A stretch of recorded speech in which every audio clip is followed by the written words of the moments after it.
I found the discrepancy on a Tuesday night in October, sitting at my kitchen table with a cup of tea gone cold and 40 years of report cards stacked in boxes against the wall behind me. I'd been going through the management company's monthly statements for the third time, not because I expected to find anything different, but because something in the numbers had been bothering me the way a word bothers you when you know it's spelled wrong, but can't immediately say why. Then I found it. A $340 maintenance fee on Unit 2B at my Crestwood Avenue property, dated September 14th, for what the statement described as emergency HVAC servicing. My tenant in 2B was a young woman named Keisha, who I'd known since she was in my third grade class at Dunwoody Elementary. I had talked to Keisha 2 weeks earlier. She hadn't mentioned any HVAC problem, because there hadn't been one. My name is Margaret Ellen Buford. Most people call me Miss Margaret, the way former students do when they grow up and run into you at the grocery store, which happens more often than you'd think in a suburb of Atlanta. I'm 64 years old, retired after 28 years, teaching third grade at Dunwoody Elementary in DeKalb County, Georgia. I own 3 rental properties in the Crestwood neighborhood of suburban Atlanta, 2 single-family homes and 1 duplex. All within 6 blocks of each other, all purchased between 1998 and 2011, with money I saved carefully on a teacher's salary. Money I didn't spend on vacations or new cars or anything that wasn't necessary, because I understood from the time I was 30 years old that a teacher's pension alone was not going to be sufficient for the retirement I intended to have. Those 3 properties are everything. Not just financially, though financially they matter enormously, generating combined monthly rental income of $6,400 against mortgage payments totaling $1,890, which means they represent the difference between a retirement I can live with dignity and one I cannot. They matter beyond money because I chose each one carefully, renovated each one thoughtfully, and built relationships with tenants I selected with the same care I brought to reading groups and parent conferences. I am not a corporation. I am a woman who owns 3 houses and treats the people who live in them like people. For 14 years I managed those properties myself. I knew every tenant by name and history. I did the lease renewals, the maintenance coordination, the annual walkthroughs, the property tax appeals. I kept organized files on each property in a cabinet beside my desk, color-coded by address. When I retired from teaching in June 2022, I intended to keep managing the properties myself. Then my sister had a health crisis in August 2022, and I spent 3 months in Savannah helping her.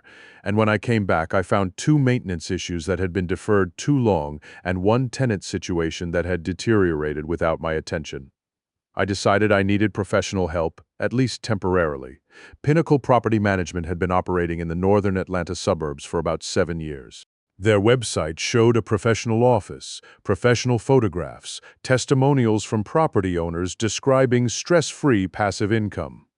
Their management fee was 8% of monthly rental income, which was within the standard range. Their contract was 11 pages long. I read it carefully, which I now understand was not carefully enough, because the language that would eventually be used against me was not in the sections I read most carefully. It was in the definitions appendix in paragraph 3C, in language that looked like boilerplate and was anything but. I signed the management agreement with Pinnacle Property Management on November 1, 2022. The representative who handled my account was a young man named Tyler Bream, 28 years old, friendly and efficient, who drove a company car and wore a company polo shirt and answered emails promptly. I liked Tyler well enough. Tyler, I would eventually understand, was the presentable front end of something that had very little to do with managing properties and a great deal to do with extracting money from people who hadn't read paragraph 3 at C. The first 8 months were unremarkable. Pinnacle collected rents, forwarded my share after deducting their 8% fee, handled 2 minor maintenance items that seemed reasonably priced, and sent monthly statements that I reviewed but did not scrutinize with the attention they deserved. I was still dealing with my sister's ongoing recovery and settling back into my own life after months away. I was grateful for the assistance. I was not paying close enough attention. In July 2023, I noticed that the maintenance charges on my monthly statements had increased significantly. In June, they had totaled $890 across the 3 properties. In July, they totaled $1,340.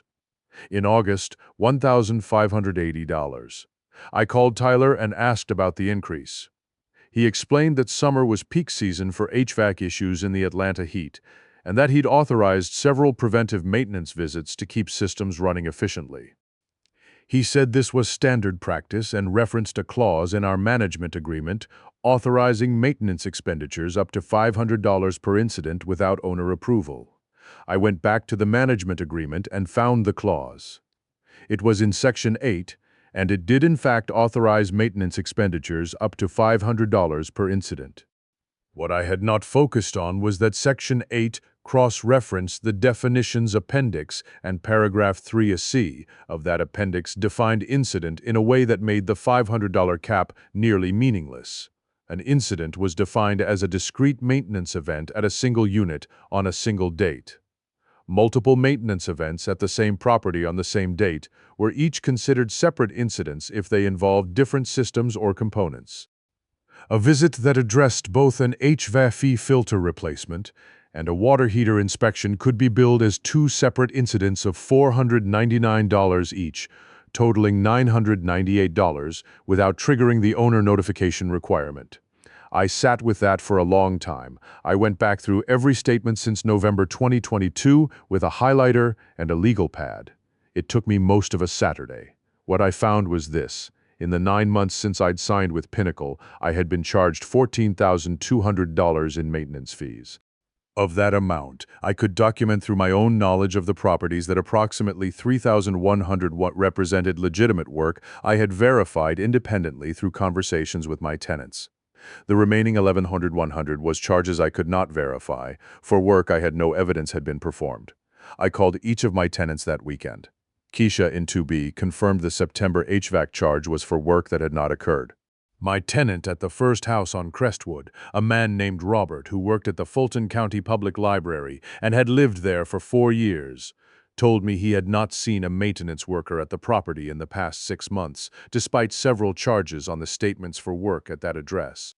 My tenant at the second house, a woman named Patricia, who worked as an LPN at Northside Hospital, said a man had come to the property twice, done something she couldn't identify in about 15 minutes, and left.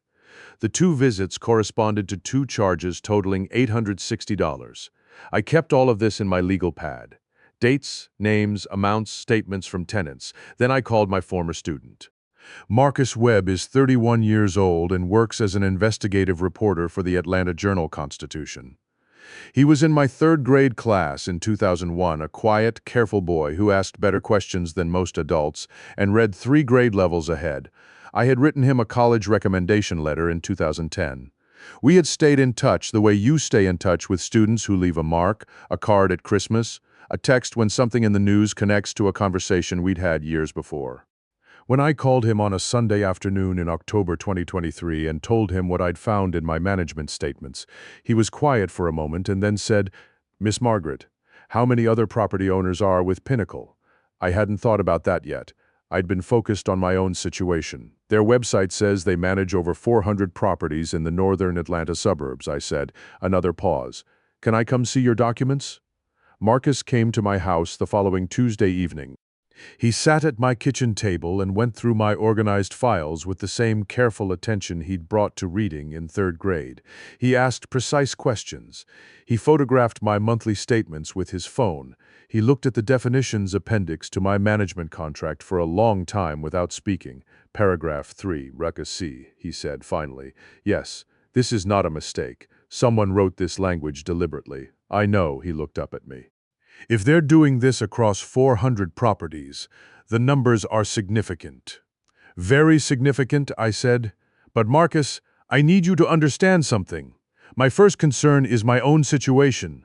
I need my contract terminated, my money back, and control of my properties returned to me. What you do with the larger story is your business." He nodded. "Of course, but you need an attorney. I already had one in mind." Vivian Okafor had a solo practice in Sandy Springs. She was 43 years old, originally from Nigeria, had practiced real estate and contract law in Georgia for 15 years, and had been recommended to me by my neighbor, a woman named Grace, whose rental property dispute Vivian had resolved 2 years earlier. I met with Vivian on October 18th and brought every document I had, the management agreement, all 13 months of statements, my legal pad with tenant statements, and a spreadsheet I'd prepared that broke down every maintenance charge by property, date, and verification status. Vivian reviewed everything methodically the way she does without rushing, making notes in a small black notebook. When she finished, she set her pen down and looked at me over the top of her reading glasses. "Miss Margaret, what Pinnacle has done is sophisticated, but not unprecedented." The paragraph 3 AXI definition is the mechanism. It was written by someone who understood property management contracts and understood how to construct a billing structure that looks compliant on its face, but functions as a systematic overcharge. She paused. "The question is how to unwind it. You have 3 options," she laid them out clearly. First, a direct demand letter citing the fraudulent maintenance charges and demanding contract termination and restitution, with the threat of litigation as leverage. Second, a complaint to the Georgia Real Estate Commission, which licenses property management companies and has authority to investigate and sanction. Third, litigation in Fulton County Superior Court for breach of contract, fraud, and violation of the Georgia Fair Business Practices Act. She recommended all 3 simultaneously. "The GRAC complaint serves 2 purposes," she said. "It creates an official record and it puts Pinnacle on notice that this is not a private dispute they can quietly settle. If Marcus Webb's reporting suggests there are other affected owners, the Commission will have something to investigate beyond my complaint. What's the strongest legal claim?" She tapped her notebook. "The fraud claim, if we can demonstrate the maintenance work was not performed. Your tenant statements are a start, but I'd want independent verification. Is there any way to document the condition of the specific systems that were supposedly serviced?" I thought about that. Patricia's HVAC unit at the second house had supposedly received preventive maintenance in August for $435. I still had access to the property. I called an independent HVAC technician the next morning and paid $150 for an inspection and written report on the system's condition and maintenance history. The technician, a man named George who ran a one-man shop in Dunwoody, spent 45 minutes on the unit and then came to find me in the kitchen. "Ma'am, this unit has not been serviced in at least 2 years. The filter is original, probably 18 months old. There's no evidence of any recent maintenance at all." He paused. "You said someone was supposed to have done preventive service in August?" "According to my management company's records, yes." He shook his head slowly. "Nobody touched this unit in August. I can say that with confidence. I asked him to put it in writing. He did, a 2-page inspection report with photographs, dated October 22, 2023. Vivian sent the demand letter to Pinnacle Property Management on October 30th. It was addressed to the company's registered agent and to the owner of record, a man named Bradford Sims, and it cited specific instances of fraudulent maintenance charges, named the affected properties and tenants. Demanded immediate termination of all 3 management agreements. Demanded return of all management fees paid since November 2022, totaling $7,488. Demanded restitution of the fraudulent maintenance charges totaling $11,100 and demanded a response within 15 business days. It noted that complaints had been filed with the Georgia Real Estate Commission and that further legal action was being considered. Vivian also filed the GREC complaint the same day. Marcus Webb published his first story in the Atlanta Journal-Constitution on November 8th. It described the management fee structure Pinnacle used, quoted unnamed property owners who had identified similar overcharges, and noted that a formal GREC complaint had been filed. He did not name me in the story at my request, describing me only as a retired educator and longtime property owner. The story was careful and well documented, which is how Marcus writes. The response from Bradford Sims's attorney came on November 14th, 1 day before the 15-business-day deadline. It was defensive in tone, cited the management agreement's authorization for maintenance expenditures, and denied that any charges were fraudulent. It offered a goodwill credit of $2,200 against future management fees. Vivian called me after reading it. "They're not taking this seriously yet," she said. "They think you're going to negotiate down." "They don't know me," I said. No, she said, they don't. I'm going to file in Fulton County Superior Court this week. She filed on November 19th. The complaint named Pinnacle Property Management, LLC, and Bradford Sims individually, alleged breach of contract, fraudulent misrepresentation, and violation of the Georgia Fair Business Practices Act, and sought actual damages of $18,588, treble damages under the FBPA, which would bring the total to $55,764 plus attorney fees. Treble damages under the Georgia FBPA are available when a court finds that deceptive trade practices were willful, and Vivian's complaint laid out in precise detail why the paragraph 3C definition constituted a deliberate mechanism for deception rather than an innocent drafting choice. The complaint was also public record the moment it was filed. Marcus Webb had a second story up the same afternoon. I got a call from a woman named Donna Fredericks 2 days after the second story published. She had 4 rental properties in Roswell managed by Pinnacle and had identified $19,400 in questionable maintenance charges over 18 months. 2 days after that, a man named Harold Patterson called 3 properties in Alpharetta. Similar pattern over the following week. I received 6 more calls from Pinnacle property owners who had seen the AJC story and had gone back through their own statements. I gave all of their names and contact information to Vivian and to Marcus, with each person's permission. Vivian began exploring a class action structure. Marcus continued reporting. The Georgia Real Estate Commission opened a formal investigation of Pinnacle Property Management in December 2023. Bradford Sims's attorney called Vivian on December 11th and asked about settlement. The tone of that call, Vivian told me afterward, was significantly different from the November 14th letter. The offer was $22,000. Vivian said we'd consider offers starting at $60,000, which was the actual damages plus attorney fees plus a figure representing the practical nuisance of the matter. The attorney said that was unreasonable. Vivian reminded him that treble damages under the FBPA made $55,764 the legal minimum in a favorable judgment, and that was before attorney fees, and that the Jureki investigation and the ongoing AJC reporting were not factors that improved Bradford Sims's negotiating position over time. The attorney called back on December 19th with an offer of $48,000. Vivian countered at $58,500. They settled on December 23rd at $54,000, paid in full by January 15, 2024. With immediate termination of all 3 management agreements, transfer of all property files and tenant records back to my control, and a non-disparagement clause that prevented Pinnacle from making negative statements about me, which I found somewhat ironic since I was the one with documented evidence of fraud. I deposited $54,000 on January 16, 2024. I sat in my car in the bank parking lot for a few minutes after and thought about what that number represented. It was not just money recovered. It was 14 months of rent on all 3 properties. It was the trust I had placed in a company that had treated that trust as a resource to be extracted. It was 40 years of careful living, careful saving, careful investing, and the particular vulnerability of a retired woman who needed help and chose the wrong company to provide it. I took back management of my 3 properties on February 1, 2024. I spent the first 2 weeks doing thorough inspections of all 6 units, meeting with each tenant, documenting the actual condition of every system in every property.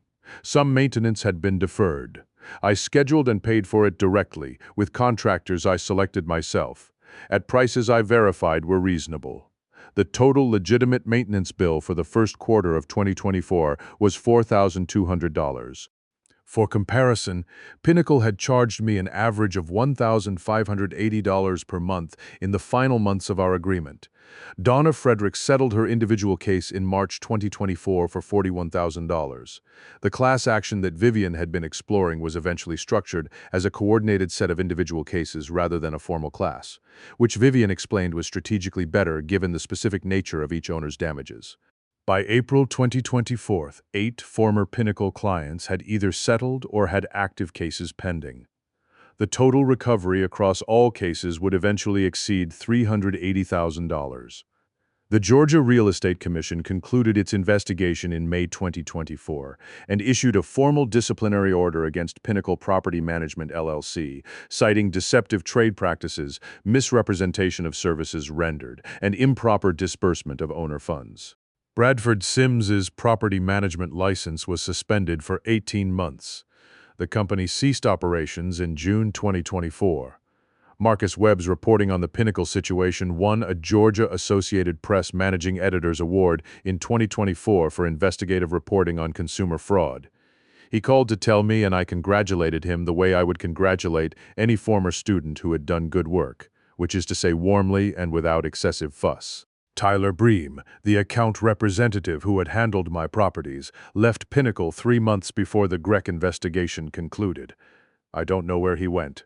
I hope he's doing something honest. I think about what made the difference, not the legal outcome specifically, but what made it possible to get there. It was the documentation. It was reading the statement 3 times until the number that bothered me became a number I could point to. It was calling the tenants instead of accepting the statement at face value. It was keeping a legal pad with dates and names and amounts. It was having a former student who knew how to investigate a story and understood that the story was bigger than my situation. It was finding a lawyer who took the case seriously and pursued it aggressively, and it was honestly 40 years of teaching third graders to pay attention to what's actually on the page, not what they expect to be there. When you read something, you read what it says, not what the person who wrote it wants you to think it says, not what sounds reasonable. What it actually says, paragraph 3C, said something very specific. The people who wrote it were counting on property owners not to read it carefully enough. They were right about most of their clients. They were wrong about me. I'm managing my 3 properties again, the way I managed them for 14 years before I needed help. Keisha in 2B just renewed her lease for the 3rd time. Robert at the Crestwood House got a promotion at the library and brought me a plant from the garden center to say thank you for being a good landlord. Patricia at the second house got engaged to a paramedic she met at Northside Hospital, and they're talking about whether they might want to buy the house from me eventually, which is a conversation I'm happy to have when the time comes. The properties are in good condition. The tenants are good people. The income is what it should be. On quiet afternoons, I sometimes sit at the kitchen table where I found that $340 discrepancy and think about the version of events where I don't look closely enough, where I accept Tyler's explanation about summer HVAC season, where I continue paying for maintenance that isn't happening, and assume everything is fine because the checks keep coming. That version is not a dramatic story. It's just a slow drain, $1,000 here and $1,000 there, until the numbers that were supposed to support my retirement are smaller than they should be, and I don't quite understand why. That version happens to people all the time. It happens to people who worked hard their whole lives and saved carefully and built something modest and real, and then trusted someone to help them manage it, and were given language in an appendix that they didn't read closely enough. So here is what I would tell anyone who owns property and is considering a management company, or who already has one and has been accepting the monthly statement at face value. Read the definitions, not just the main sections, the definitions appendix, the cross-references, the small paragraphs that look like boilerplate, because the language that costs you money is almost never in the section labeled fees. It's in the section labeled definitions in a paragraph that looks like it was put there for clarity, but was actually put there for another reason entirely. I taught reading for 28 years. The most important thing I taught was not phonics or vocabulary or comprehension strategies. The most important thing was this: words mean exactly what they say. Your job as a reader is to find out what they say. I found out. And it made all the difference.